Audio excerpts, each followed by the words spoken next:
Polrestabes Medan mendalami kasus pembunuhan seorang ibu oleh anak kandungnya sendiri di Jalan Dwi Kora, Kelurahan Tanjung Rejo, Kecamatan Medan Sunggal.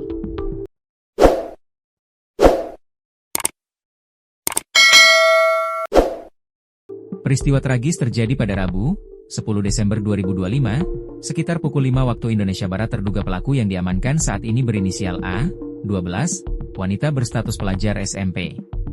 A diduga menikam ibunya, Faiza Soraya, 42, hingga tewas di tempat tidur. Kasat Reskrim Polrestabes Medan, AKBP Bayu Putro Wijayanto, mengonfirmasi bahwa pelaku telah diamankan dan sedang menjalani pemeriksaan intensif. Pelaku sudah dibawa ke Polrestabes Medan. Hingga kini masih proses pendalaman dan pemeriksaan dengan pendampingan, ucapnya.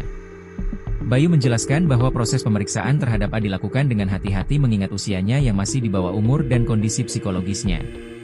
Masih kita periksa, karena masih kecil dan trauma, dan harus ada pendamping nih, kata AKBP Bayu saat dikonfirmasi awak media.